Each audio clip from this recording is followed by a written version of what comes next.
Nós vamos dar início a uma nova série de mensagens, 8 semanas que nós vamos refletir no Evangelho de João, na série De Frente com Jesus, Encontros Transformadores com o Filho de Deus. A gente não vai fazer o ping-pong da Gabi, né? Me conta aqui, né? A gente não vai fazer isso não, mas é baseado no Evangelho de João, onde a gente percebe tantas coisas interessantes. Uma das coisas marcantes no Evangelho de João são as pessoas com quem Jesus conversou. João narra isso de uma forma muito poderosa e muito interessante, né? Então a gente vai refletir. Eu espero que fale muito com a sua vida, fale muito no seu coração e que seja um tempo muito abençoador mesmo na sua vida. É interessante que os 4 evangelhos apresentam relatos diferentes sobre Jesus para nos mostrar 4 ângulos diferentes de quem Jesus é. Tem um autor, eu me esqueci quem foi que disse, um importante comentarista bíblico que disse que, na verdade, existe só um evangelho. Existe um evangelho que conta a história de 4 ângulos diferentes, que conta 4 formas diferentes de se enxergar o mesmo Cristo, o mesmo relato, a mesma história, né? Então, os 4 evangelhos apresentam relatos diferentes sobre quem Jesus é. Por isso que quando a gente faz séries em cada evangelho, a gente tem aspectos diferentes da pessoa de Jesus. Eu tive um professor, reverendo Heber Carlos de Campos, uma referência na Igreja Presbiteriana do Brasil, pastor na Igreja Presbiteriana Paulistana, aqui pertinho na Paulista, também no hotel, e ele fala assim, não existe, ele é daquelas pessoas bem antigas, assim, ele fala coisa, né? Ele fala tal coisa, e aí ele fala assim, não existe ninguém como Jesus. Não existe uma pessoa no universo como Jesus. E é isso, né? Ninguém consegue pegar tudo sobre Jesus, porque são tantas riquezas. E a gente estuda, a gente lê, a gente vê, a gente fala, os evangelhos eu sei desde criancinha, eu sei desde o flanelógrafo, eu sei, mas a gente vai redescobrindo as riquezas do evangelho. E é interessante que, olha que legal isso aqui eu aprendi com um pastor chamado Skip Heitzig, lá da Calvary Chapel, nos Estados Unidos. Ele diz uma coisa muito interessante. No Antigo Testamento, o tabernáculo era montado no deserto e as tribos acampavam ao redor do tabernáculo. E eles acampavam para o norte, para o sul, para o leste e para o oeste, de 3 em 3 tribos. E tinham as tribos que comandavam a gincana ali do negócio. Tinham as tribos que comandavam essas. A primeira tribo, aqui ao leste, era chamada, estava Judá, Issacar e Zebulon, mas eles eram todos debaixo da bandeira de Judá, e o símbolo da família de Judá era um leão. Por isso Jesus era chamado como filho de Davi, o leão da tribo de Judá. Aqui ao norte, ao oeste, nós temos as 3, Efraim, Manassés e Benjamim, todas debaixo do nome de Efraim. E o símbolo de Efraim era um boi. Ao norte, nós temos as 3 tribos, de Dan, Azer e Naftali. E Dan era a que comandava essas 3 tribos. E o símbolo da tribo de Dan era uma águia. E ao sul, nós temos as 3 tribos de Ruben, Simeão e Gade. Alguns dizem Rubem ou Ruben, mas ali nós temos essas 3 tribos que Ruben comandava, e o símbolo da tribo de Ruben era um homem. Olha que interessante, Ezequiel, lá no capítulo 1, tem uma visão do trono de Deus. E ao ver o trono de Deus, ele vê um ser que tem 4 faces. E quais são as 4 faces desse ser? A face do leão, a face do boi, a face do homem, ele fala a face como de um homem, e a face da águia. Apocalipse, quando João vê o trono de Jesus, o trono do Cordeiro que se assenta no trono, ele vê ao redor do trono 4 seres viventes. E os 4 seres viventes têm faces de leão, homem, boi e águia. E aí, Isso eu já conhecia. O que eu achei muito interessante do Skip Heitzig é que ele aplica isso aos 4 evangelhos, ao dizer que os evangelhos pintam 4 faces do mesmo ser, do mesmo Cristo, do mesmo Messias. Olha que interessante. Mateus fala do rei dos judeus. Ele fala sobre o leão de Judá. Ele fala sobre o cumprimento das profecias. Mateus repete vez após vez, para que se cumprisse as profecias, para que se cumprisse as profecias. Cristo, o rei dos judeus. Marcos escreve para os romanos, por isso que ele traduz todas as expressões em hebraico e aramaico, ele traduz. Ele fala e fala, isso significa tal coisa. E ele mostra Jesus o tempo inteiro no Evangelho de Marcos, Jesus fazendo coisas. Jesus está viajando, Jesus está dormindo, Jesus está na casa do outro, Jesus está pegando aquilo. Jesus está sempre em ação. E aí, isso descreve Jesus como servo, por isso que diz que Marcos fala Jesus como servo sofredor, e é a figura do boi, aquele que sofre, aquele que serve, aquele que carrega o peso.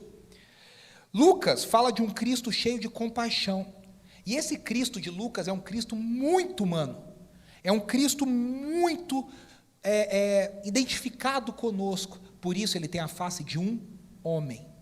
E João descreve Jesus de um jeito mais, entenda bem o que eu vou querer dizer, divino possível.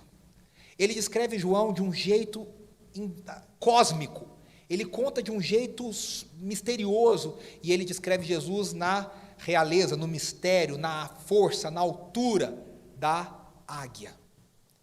Então os evangelhos nos mostram essas 4 faces. Legal isso, né? E olha que interessante. Quer ver? Deixa eu só ver se eu... não atualizou, mas tudo bem, não tem problema. Então, outro comentarista que eu gosto muito, o Tim Mack, do Bible Project, fala que ler João é como ver uma tela de Rembrandt. Depois você vai, eu esqueci de colocar no slide, depois você vai na internet e você procura uma tela de Rembrandt. O que Rembrandt faz? Ele faz um fundo escuro, e ele parece que todos os personagens que ele quer chamar a atenção, parece que tem um holofote em cima dele. Parece que tem um spot de luz em cima daquele personagem. O personagem brilha em torno dele. Há um brilho em torno desse personagem. E aí o que acontece? O Tim Mack diz, João descreve o Cristo, Filho de Deus, a palavra que estava no começo de todas as coisas, o divino, e ele coloca um spot de luz, ele coloca um holofote. Sabe no teatro, quando tem o personagem principal, que fica um cara lá atrás, com aquele canhão, aquele holofote atrás do personagem? Ele falou, João coloca um holofote em cima de Jesus. E nós vamos ver o que esse Cristo fala, como ele interage com as pessoas, o que ele tem a dizer. Parece que o evangelho de João é o evangelho mais lento de todos os evangelhos. Se você parar para pensar, João tem 21 capítulos. Do capítulo 14, 13, até o 21, são horas. É a oração de Jesus. O capítulo 15, 16, 17 é uma oração de Jesus. Ele é um capítulo, ele é um evangelho que não tem pressa. Ele coloca o holofote e fala, perceba, olhe com calma, veja devagar, observe as nuances desse Cristo revelado a nós. O evangelho de João foi o último dos evangelhos a ser escrito. Provavelmente João até já tinha lido outros evangelhos. E ele sabe que ele tem algo a dizer, algo diferente a acrescentar, algo que Deus colocou nele. E isso é muito interessante. Apareceu aqui, só desculpa antes que apareceu aqui, atualizou aqui, que diz assim, Mateus diz, esse é o Messias, o rei, adorem. Marcos diz, esse é o servo que serviu a humanidade, sigam-no. Lucas diz, esse é o único homem entre os homens que não tem pecado, imitem-no. João diz, esse é Deus em carne humana, creiam nele. Para a gente entender o foco de cada um. Então nós vamos gastar 8 semanas, investir 8 semanas, refletindo em João, nesse foco, o que Jesus tem a nos mostrar. É interessante, uma vez eu escrevi uma peça de teatro, que nunca chegamos a fazer, que eu contava a história de Jesus sem mostrar Jesus, não tinha Jesus na história. Eram os apóstolos aparecendo e narrando coisas, e lembrando de coisas, e falando de coisas, só que através da história deles se recontava a história de Jesus. E os encontros que João nos mostra são com outras pessoas. Jesus quase não fala de si, mas esses encontros revelam tanto sobre Jesus, sobre a transformação que Jesus opera. E aí o Evangelho de João, ele é dividido assim, olha. Ele tem um prólogo, que é o capítulo 1, que é a grande abertura. Na verdade, o prólogo termina no versículo 18 do capítulo 1. Mas o versículo 19 até o final, ele é uma continuação desse prólogo, ele descreve algumas coisas. Aí, os comentaristas dividem como o livro dos sinais, que é do capítulo 2 ao 12, aonde Jesus vai operar 7 sinais, 7 milagres. 7 milagres. E depois, nesse livro dos sinais, também tem 7 afirmações. Olha que coisa maluca, nada é por acaso. 7 afirmações de Jesus sobre eu sou. Ele vai dizer, eu sou o pão da vida, eu sou a luz do mundo, eu sou. Então tem 7 afirmações de Jesus, eu sou, ecoando o eu sou de Êxodo. Tem 7 sinais de Jesus. E nesse período aqui, tem encontros, onde ele opera os sinais e aonde ele fala o eu sou, com gente de todo tipo. Ele conversa com a sua mãe nas bodas de Caná. Ele conversa com Nicodemos, um mestre fariseu muito respeitado. Ele conversa com a mulher samaritana. Aquela mulher tinha um combo de tudo que ela poderia ser rejeitada, ela tinha tudo. Ela era a minoria da minoria da minoria. Ela era mulher, samaritana e de uma vida duvidosa na área sentimental e amorosa. Ou seja, ela tinha um combo para não falar com Jesus. Jesus fala com ela. Depois Jesus fala com o paralítico. Depois Jesus fala com o cego de nascença. Depois Jesus fala com as irmãs Marta e Maria. Jesus fala com Pilatos. E por fim, João termina com Jesus falando com o Pai, na cruz. E aí, a chave, diz o D.A. Carson, grande comentarista do livro de João, para entender o Evangelho, é ler o Evangelho de trás para frente, é saber como termina. João fala lá no finalzinho, ele diz assim, Jesus realizou na presença dos seus discípulos muitos outros sinais miraculosos que não estão registrados nesse livro. Mas estes foram escritos para que vocês creiam que Jesus é o Cristo, o Filho de Deus, e crendo, tenham vida em seu nome. João está dizendo, eu escrevi o que eu escrevi, para que vocês creiam, para que vocês sejam transformados. Então essa é a grande chave para entender o Evangelho de João. É interessante que aqui João registra 7 eu sous, 7 milagres, e Jesus se depara com 4 instituições judaicas, e ele confronta as 4 instituições culturais da sociedade.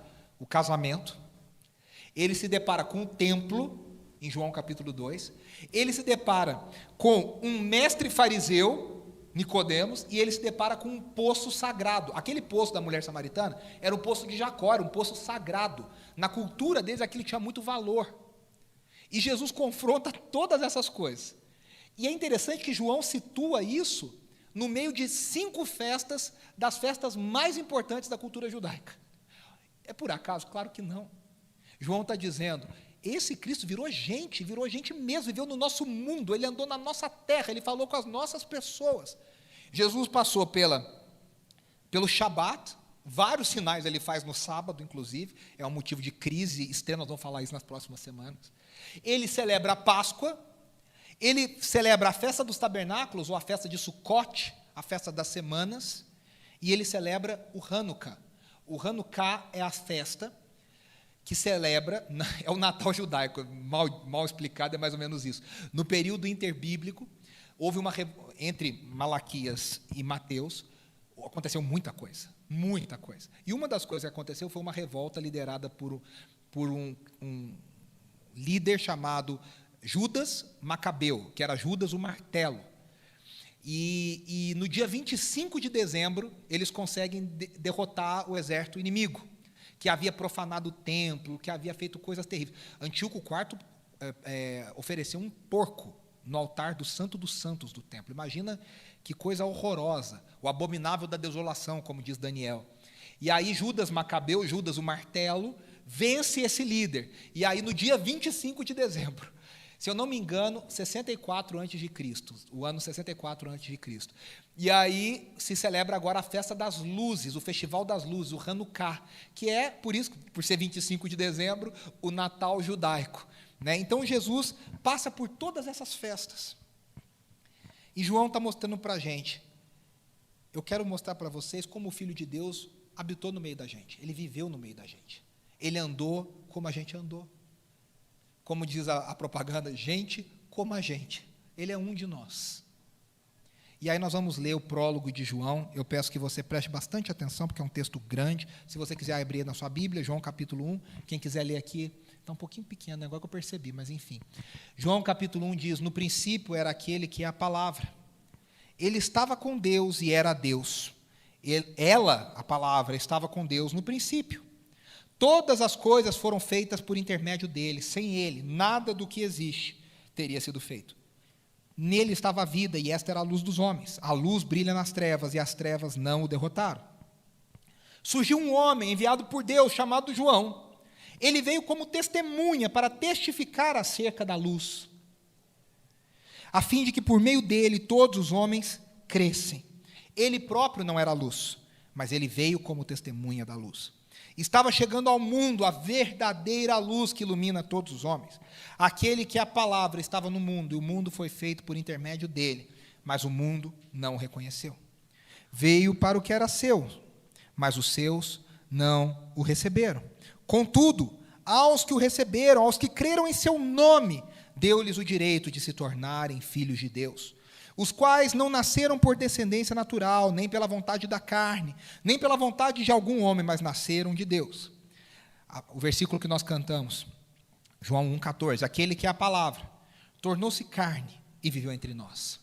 Nós vimos a sua glória, glória como do unigênito vindo do Pai, cheio de graça e de verdade. João dá testemunho dele, ele exclama, este é aquele de quem eu falei. Aquele que vem depois de mim é superior a mim, porque já existia antes de mim. Preste atenção, aquele que vem depois de mim, já existia antes de mim.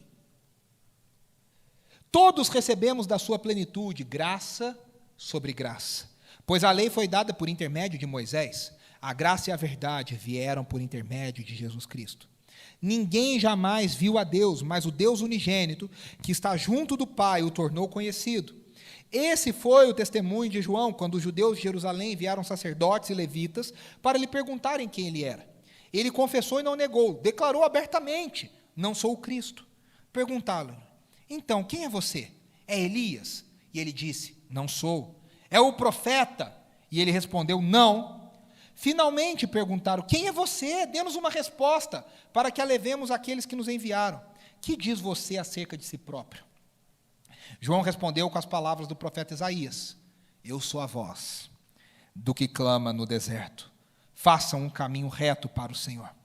Alguns fariseus que tinham sido enviados interrogaram-no, então por que você batiza, se não é o Cristo, nem Elias e nem o profeta? Respondeu João, eu batizo com água, mas entre vocês está alguém que vocês não conhecem. Ele é aquele que vem depois de mim, cujas correias das sandálias eu não sou digno de desamarrar. Tudo isso aconteceu em Betânia, do outro lado do Jordão, onde João estava batizando. No dia seguinte, João viu Jesus aproximando e disse, vejam, é o Cordeiro de Deus que tira o pecado do mundo. Este é aquele a que eu me referi quando disse, vem depois de mim um homem que é superior a mim, porque já existia antes de mim. Eu mesmo não o conhecia, mas por isso é que vim batizando com água, para que ele viesse a ser revelado a Israel. Então João deu o seguinte testemunho, eu vi o Espírito descer do céu como pomba e permanecer sobre ele. Eu não o teria reconhecido, se aquele que me enviou para batizar com água não me tivesse dito, aquele sobre quem você vira o Espírito descer e permanecer, esse é o que batiza com o Espírito Santo. Eu vi e testifico que este é o Filho de Deus. No dia seguinte, João estava ali novamente com 2 dos seus discípulos. Quando viu Jesus passando, disse, vejam, é o Cordeiro de Deus. Ouvindo dizer isso, os 2 discípulos seguiram a Jesus. João começa o seu... Esse texto é maravilhoso, né? Aliás, eu indico para todos, nós vamos até mandar no Telegram para vocês. Ouçam o Evangelho de João no Spotify ou na Deezer, enfim. na sua plataforma preferida, na versão A Mensagem. É o dublador do Tom Hanks que gravou, e ele é sensacional. Ele faz as vozes todas. Então ele faz de João Batista, é muito, muito, muito legal. E o texto da mensagem é maravilhoso, fala muito com a gente. Parece que você está descobrindo uma coisa nova. Fica a dica para vocês. Se vocês quiserem ouvir o Evangelho de João, nós vamos mandar, a partir dessa semana, no Telegram para vocês o link, lembrando, vamos ouvir juntos. É muito legal mesmo. João começa no princípio. E é interessante que ele apresenta aqui expressões que vão ser repetidas e ampliadas em todo o Evangelho. Então, hoje aqui é literalmente uma mensagem de abertura.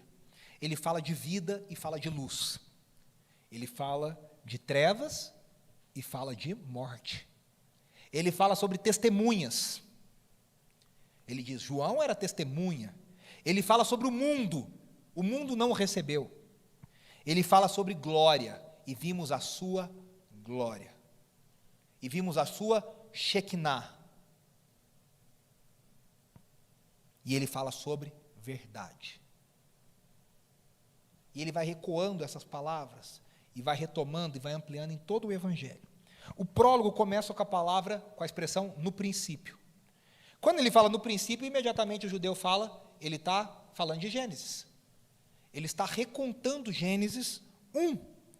O Eugene Peterson, grande escritor, comentarista bíblico, diz, aqui João está refazendo um Gênesis elaborado, personalizado, no sentido de encarnado, e colocado em uma geografia reconhecível, e uma história que eles sabiam. João está dizendo, eu vou recontar para vocês a história da criação. Eu vou contar para vocês, de novo, o Gênesis, agora uma nova criação. Por isso que ele vai falar de um novo nascimento. Por isso que ele vai falar de coisas novas que estão sendo feitas. Por isso que ele diz, no princípio, Gênesis 1:1 diz, no princípio criou Deus os céus e a terra. João capítulo 1:1 diz, no princípio estava a palavra. E a palavra era Deus e estava com Deus. E nós temos que perceber algumas coisas. O mundo, em Gênesis, foi criado como? Pela palavra de Deus. E disse Deus. Na teologia tem uma expressão bonita que a gente fala, Deus criou ex nihilo, Deus criou a partir do nada. O único que cria ex nihilo é Deus. Nós criamos a partir de alguma substância, de alguma matéria-prima. Mas a palavra que trouxe tudo à existência. E aí João agora vai dar um nome para essa palavra. Todo mundo sabe, você já deve ter ouvido, que ele usa a expressão grega, logos, que não é uma expressão bíblica. Ele pega esse termo emprestado da filosofia, foi usado por Filo de Alexandria, tem uma discussão enorme como logos foi usado e tal, mas o fato é que João fala, vocês estão vendo isso aqui, esse princípio que vocês dizem? Esse é a palavra de Deus, e essa palavra de Deus estava com Deus, e mais, ela não estava com Deus, ela era Deus, ela é Deus. E agora nós vamos descobrir que ela mudou para o meio da gente, ela tem um nome, e ela andou nas nossas cidades, ela vestiu roupa, ela conversou com as pessoas. É a história de Gênesis recontada. Lá em Gênesis, o mundo foi criado pela palavra. Provérbios 8, Salomão diz que o mundo foi criado pela sabedoria de Deus. E ele personifica essa sabedoria como uma mulher. João também ecoa essa ideia da sabedoria, porque agora ele é apresentado como filho de Deus. Preste atenção, isso era um escândalo para os judeus. Porque a gente aceita isso, a gente aceita isso muito de boa. Porque a gente já está acostumado com a doutrina da Trindade. Para um judeu isso era um escândalo do escândalo do escândalo. Porque a sabedoria estava com Deus, mas não era Deus. O Espírito se movia sobre as faces das águas, mas o Espírito era de Deus, não era outro Deus. Como assim Deus tem um filho e Deus tem um Espírito e eles também são Deus? Isso cheira paganismo. Aí o judeu recolhe. Ouça, Israel, o teu Deus é o único Deus. E João apresenta aqui a doutrina da Trindade. Aí ele diz no versículo 4, nele estava a vida, e esta, a vida, era a luz dos homens. Gênesis 1 diz, disse Deus, haja luz. João diz, Jesus veio para que a luz fosse feita no mundo, para que brilhasse a luz. A luz é associada à vida. A luz é a revelação que as pessoas podem receber, a fé ativa para ser salva. Precisa que haja luz na mente, no coração. E João disse, nele estava a vida e ele era a luz dos homens. Aí no versículo 5 ele apresenta o conflito, que vai ecoar em todo o evangelho. A luz brilha nas trevas, e as trevas não a derrotaram. Ou seja, houve uma batalha. A luz brilhou no meio das trevas. A luz brilhou não no mundo em paz, não no mundo que todo mundo fala, que legal, que bacana, temos luz. Não. Quando a luz brilhou, o povo não gostou. As pessoas não quiseram. As pessoas acostumaram com... Sabe quando você está dormindo e vem alguém sem noção e acende a luz na tua casa, você fala, apaga de novo, porque a sua vista não está acostumada.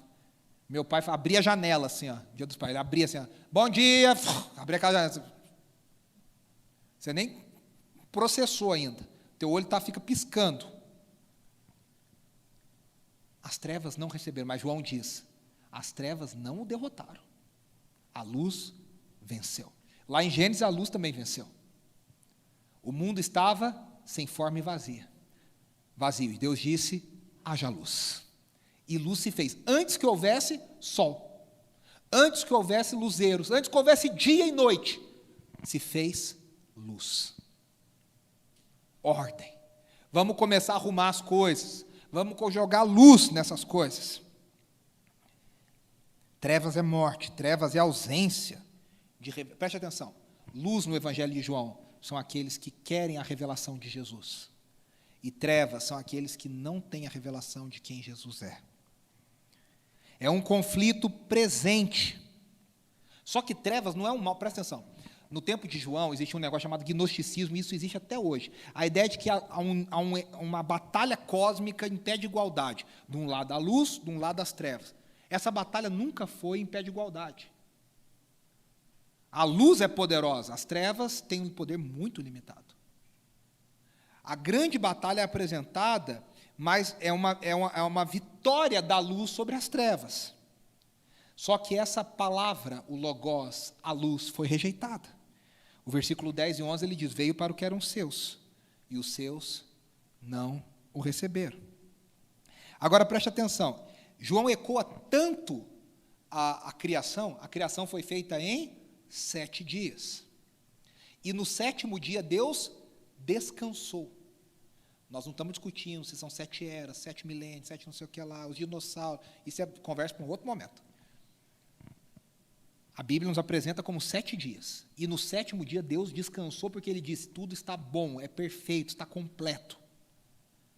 Por isso que João ecoa e coloca tudo com 7. 7 sinais, 7 eu sous. E Jesus cura muitas vezes no sábado. Que é para falar, isso aqui é uma nova criação. É um novo momento. É uma nova coisa que eu estou fazendo. Aí vem o versículo 14. Aquele que é a palavra tornou-se carne e viveu entre nós. Vimos a sua glória, glória como do unigênito do Pai, cheio de graça e de verdade. Literalmente, João está dizendo, dava para fazer uma mensagem só nesse versículo. João literalmente está dizendo, aquele tabernáculo que morava no deserto, aquele tabernáculo que tinha as tribos para o norte, para o sul, para leste e para oeste, que tinha as 4 faces, aquele tabernáculo virou gente. Sabe aquela glória, aquela coluna de fogo, aquela nuvem de fumaça? Sabe aquela arca da aliança com os querubins? Virou gente. E deixa eu explicar uma coisa para vocês. No tempo de Jesus, havia uma frustração muito grande. Por que havia uma frustração muito grande? Séculos antes, o povo havia sido levado para o exílio da Babilônia. E o templo foi destruído, queimado. Os objetos foram levados para a Babilônia, de Nabucodonosor. E a Arca da Aliança sumiu e nunca mais se teve notícia da Arca da Aliança. E aí, quando eles voltam, eles reconstroem um templo muito menor, mas restauram o sistema de sacrifícios, mas a Arca da Aliança nunca mais voltou para Israel. Então, eles tinham uma ideia assim, o templo está aqui, está legal, e está fazendo o que Deus mandou, mas não está lá. Falta. E aí, houve uma promessa, Nesse período, se desenvolveu um modelo chamado modelo das sinagogas. Veja, no Antigo Testamento não tem uma palavra sobre sinagoga. Eu estava dando aula essa semana e estava explicando para os alunos. A gente deveria ler a Bíblia no Novo Testamento e falar, sinagoga, o que é isso? Porque no Antigo Testamento não existe nenhuma sinagoga. E, de repente, o mundo está cheio de sinagoga. Por que numa página não tem, virou a página, tem um monte? Por quê? Porque os judeus foram se espalhando, nunca voltou à totalidade do exílio. Eles foram se espalhando, a história é longa, se espalhando, são chamados judeus da diáspora. Eles não podiam ficar voltando toda hora para o templo, e o templo nem tinha arca. Sabe aquela história? Se tivesse arca, eu até ia, mas não tem, não vou fazer esse esforço todo. Não vou fazer esse esforço todo. E aí, o que eles criaram? Eles criaram um modelo chamado modelo sinagogal, que era a ideia da sinagoga, que era onde eles se reuniam não para sacrificar, eles se reuniam para ouvir a Torá. Então, se desenvolveu uma classe de pessoas que decoravam a Torá e ensinavam a Torá, esses são chamados os fariseus, e eles se reuniam nos Shabbat, nos sábados, para ouvir a palavra sendo ensinada. Esse era o modelo da sinagoga. Então, que mexeu um pouco com essa ideia, mas havia uma promessa sobre Israel. E a promessa dada ao profeta era que um dia o próprio Deus moraria no meio do povo. E a promessa era de que a glória da casa onde Deus moraria seria maior do que a do templo de Salomão. E eles estão vendo só a coisa piorando.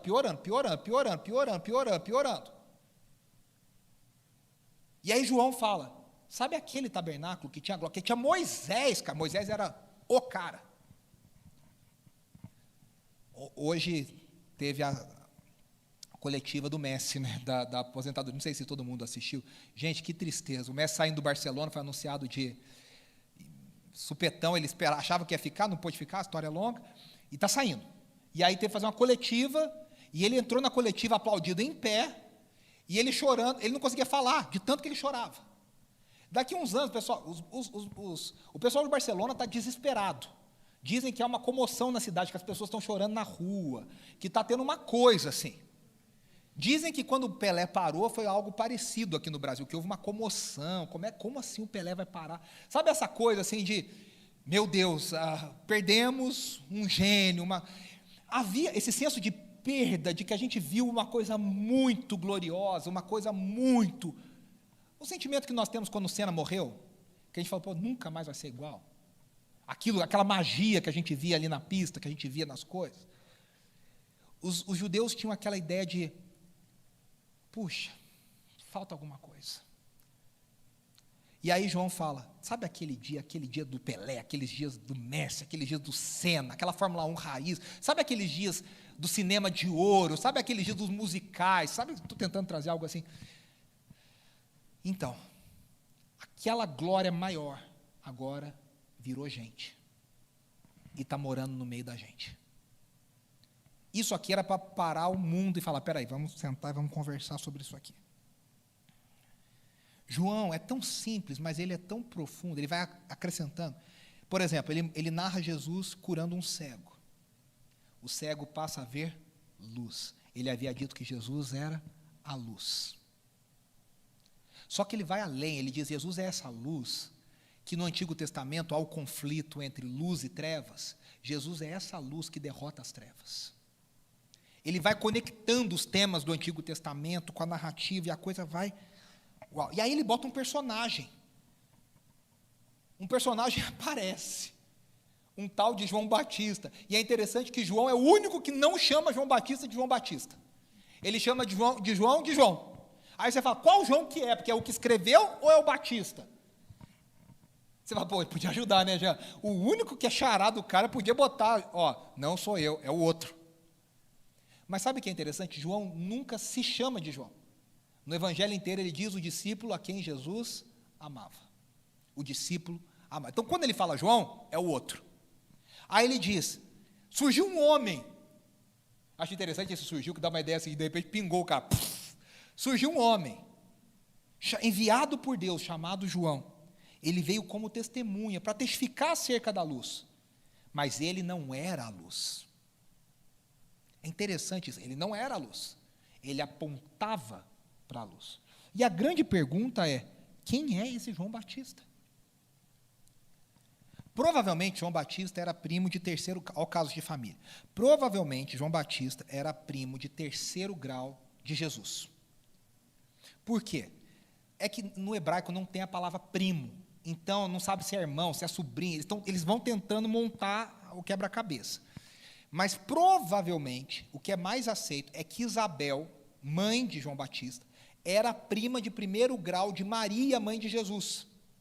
Então, se Maria e Isabel são irmãs, João e Jesus são primos de terceiro grau. Só que tem um outro complicador nessa história. João, o apóstolo, diz a tradição que é filho de Salomé, que é colocada lá no pé da cruz, a gente até falou sobre ela na mensagem da cruz. E diz a tradição que Salomé era irmã de Maria, o que faria João, o apóstolo, primo de primeiro grau de Jesus. Está parecendo novela mexicana, né?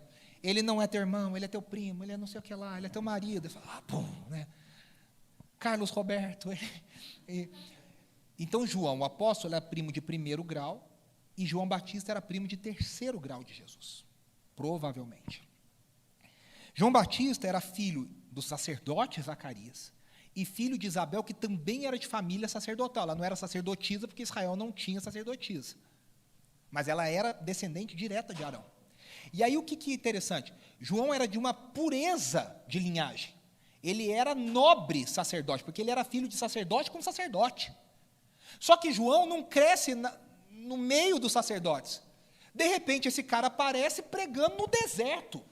E os outros evangelhos nos contam mais desse cara. Ele usava roupa de camelo. Ele comia inseto e ele tinha um cabelo grande. Ou seja, ele era uma figura totalmente diferente do normal. E aí, o que acontece? Um grupo de representantes do Sinédrio, o Sinédrio era composto de saduceus e de fariseus. O que eram os fariseus? Ligados à sinagoga. Os saduceus eram ligados ao templo, eles eram os caras da grana. O fariseu era meio caído, eles eram respeitados, mas não tinha... Os saduceus era a elite da elite da elite, porque eles gerenciavam o dinheiro do templo. Os fariseus eram muito legalistas, muito rigorosos, mas eles criam em anjo, eles criam na ressurreição, eles criam no sobrenatural. Os saduceus eram liberais, não se importavam muito com... Eles queriam dinheiro, mas não criam em anjo, não criam em ressurreição, não criam em milagres. Aí tinha um grupo que era o Sinédrio, que era um conselho com líderes saduceus e líderes fariseus. Esse grupo ouviu falar de João Batista pregando no deserto, e eles ficaram incomodadíssimos, e mandaram uma comissão para ouvir, quem que é esse cara? E aí eles perguntam, quem você é?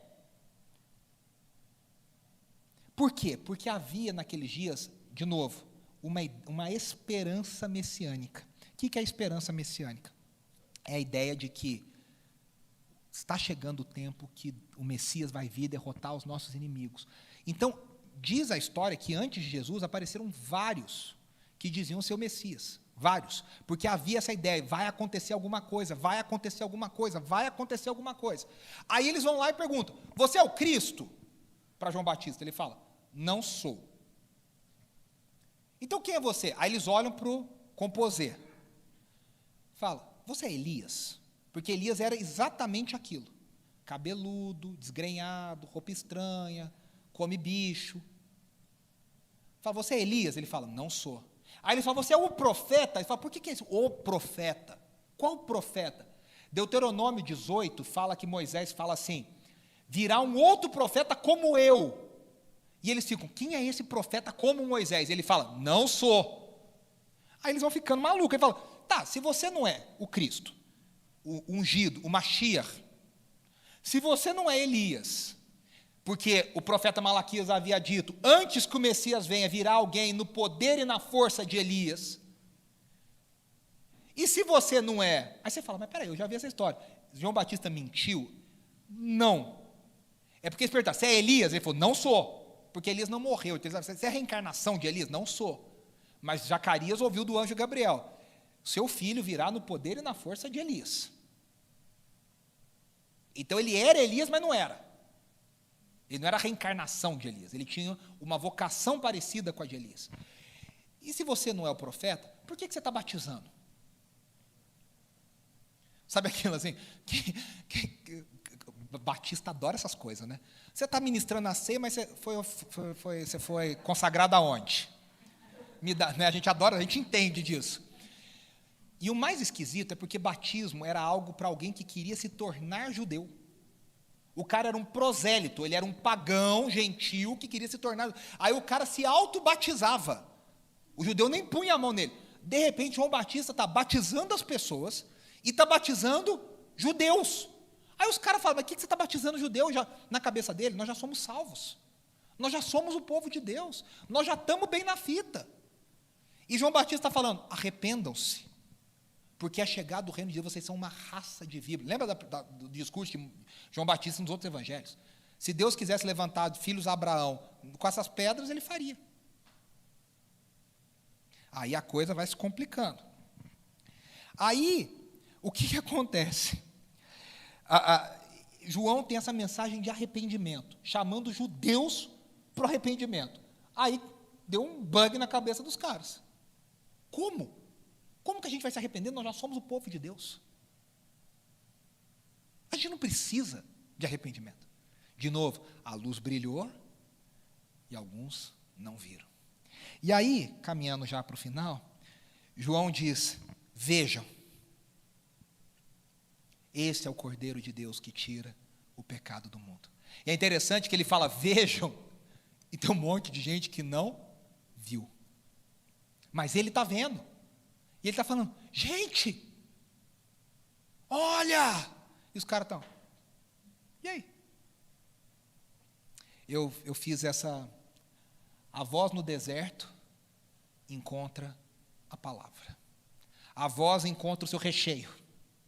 A palavra que preenche essa voz. A palavra que dá conteúdo para essa voz. O que João está evocando? A profecia de Isaías 43, que fala só do reino de Deus. Isaías 40 até o 66 fala do Deus que vai habitar do reino, do que Deus vai fazer nos últimos, aquela esperança messiânica, a esperança de que Deus virá, da salvação, preparando o caminho. E aí a grande pergunta que fica é, será que João, que não viu o final do ministério de Jesus, João Batista, fala de algo que ele mesmo não entendia quando ele fala o Cordeiro de Deus que tira o pecado do mundo, porque ele não teve a revelação do plano todo, e ele morreu sem ver. Aí a grande pergunta é, será que ele tinha revelação? Será que ele falou algo que Deus colocou para ele, mas ele não entendia plenamente? Ou uma terceira possibilidade é que existe uma figura nos livros apócrifos, principalmente nos livros escritos durante o período intertestamentário, de que havia a figura do cordeiro guerreiro. E esse cordeiro, parece coisa do Pokémon, né? O cordeiro guerreiro, ele era um líder que traria justiça. E muitos comentaristas apostam que João tinha isso. A gente lê cordeiro, a gente pensa no Cristo morto e imolado. A gente lembra, e aí João, o apóstolo, com certeza colocou isso, porque ele já sabia tudo. Mas o João Batista talvez tenha pensado um outro tipo de cordeiro, mas o fato é que tudo se encaixou. E aí João, o apóstolo, faz ecoar Gênesis 22, quando Deus diz para Abraão, não sacrifique Isaque, porque Deus proverá para si um cordeiro. Faz ecoar Êxodo, quando diz, passe o sangue do cordeiro nas portas, para que vocês sejam protegidos, o cordeiro pascal. Ele vai ecoando essas coisas. Vai ecoando. Aí, no 27 e no 30, como é que João Batista testemunha sobre Jesus? Como é que João Batista testifica sobre Jesus? Primeiro, com humildade. Ele diz, vai vir a um que é melhor do que eu. Gente, isso é difícil. Alguém fala, olha, está vindo alguém que é maior do que eu. Ele é muito maior do que eu. Eu não sou digno nem de tirar a sandália. Tirar a sandália era o que o aluno fazia com o mestre, porque os pés se sujavam e lavava os pés. Ele está dizendo, nem fazer o que o aluno faz com o mestre eu posso fazer, porque ele é tão maior do que eu. Primeiro é testemunhar Jesus com humildade. Segundo, ele tem discernimento, versículo 31. Ele diz, eu não teria reconhecido. Na versão atualizada, a NVI coloca, eu não teria o reconhecido. O que ele diz? Vocês prestaram atenção. Se a pomba não viesse e não descesse sobre ele. A pomba foi o sinal. A gente sabe, João não fala, mas a gente sabe pelo Evangelho de Mateus que a pomba desceu no batismo que João Batista fez com Jesus. E João disse, se a pomba não tivesse vindo, não teria se encaixado as coisas para mim. A versão atualizada fala, eu não o conhecia. A gente acabou de falar, eles eram primos. Eles se conheciam. O que João está querendo dizer é que eu não sabia, ele era meu primo. Como assim esse cara é o Messias? Como assim esse cara é o ungido de Deus, o Filho de Deus? Que coisa maluca. E aí tem uma coisa pior sim, mais profunda. Ele ecoa Isaías 11 diz, o meu ungido, o Espírito do Senhor repousará sobre ele. Só que o Espírito do Senhor repousou e ficou em Jesus. E aí tem algo mais. Ninguém esperava que o Messias fosse o próprio Filho de Deus. Eram duas figuras distintas, é que a gente já junta. Eles esperavam um líder, Mashiach, Messias ungido, chamado, que fosse libertar Israel, tirar os ídolos, tirar o pecado, e aí o próprio Deus viria e moraria em Israel. Só que Jesus era o ungido e o próprio Deus. E João está falando, gente, a história deu uma virada aqui que nós não sabíamos. Por isso que a gente tem que entender, ler com os olhos, é que a gente já lê assim, Jesus morreu por mim para ir para o céu, na cruz. A gente já cita o credo. Aí a gente acha que tudo meio... Aí a gente lê sem ler, sem processar. Isso aqui é uma história assim, cheia de reviravolta. E surge um cara e vê a luz, e não sei o que e tal. E, pum, o judeu está assim, nossa. Sabe quando... Quem assistiu Dark aqui? A Andressa e eu assistimos os episódios do Dark, que a gente falava assim, que série boa, né? Fantástica, alemã. Boa. Só que assim, a gente não entendia bolhufas no final do episódio. Aí a gente falava, vamos para o YouTube ver a menina explicando o episódio. Aí ela explicava o episódio. Aí a gente assistia a que explicava. É isso. É reviravolta. Você fala, meu Deus. E aí, João Batista anuncia que, com humildade, com discernimento, para fazer parte dessa coisa nova que Deus está fazendo, é necessário arrependimento. Inclusive para quem acha que está dentro. Ou talvez, principalmente para quem acha que está dentro. Porque no Evangelho de João, quem achava que está dentro ficou de fora, e quem não tinha nada a ver com nada, entrou. Por isso que aqui ele cumpre o que João Batista está dizendo. Veio para o que eram seus, e os seus não receberam. E aí nós terminamos com a pergunta, por que esses encontros que nós vamos falar importam? E eu não sei se você prestou atenção, João Batista termina no versículo 34 dizendo, eu vi e testifico que este é o Filho de Deus. Eu vi a pomba, eu vi a voz, ouvi a voz, eu vi, e eu estou afirmando, esse é o Filho de Deus, esse é o cara que a gente esperava, é meu primo. Se não fosse, eu nunca falaria.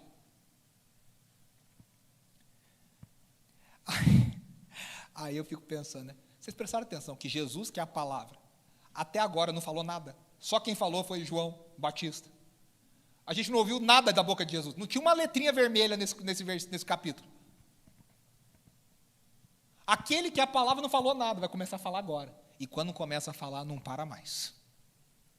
Aí vai falar, e vai falar, e vai falar, e vai falar com a mãe, vai falar com Marta e Maria, vai falar com o cego, vai falar. Por que esses encontros importam? João Batista, o homem que Jesus chamou de o maior de todos os profetas. Lá em Mateus, Jesus disse, de todos os nascidos de mulher, o maior profeta foi João Batista. E João Batista fala disso, eu não sou digno nem de soltar a sandália do pé dele. Ele não era rival para as trevas, ele não conseguia vencer as trevas. Ele foi engolido pelas trevas, ele foi morto. Não foi esse João, não foi Moisés, não foi Samuel, não foi Elias, não foi Isaías, não foi Jeremias, não foi Ezequiel, não foi Daniel. Todos iluminaram, mas a luz deles se apagou.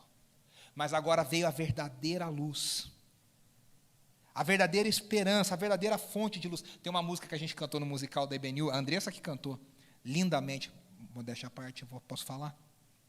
Dificílima a música, a Leda lembra também que fala, a luz de milhões de sóis.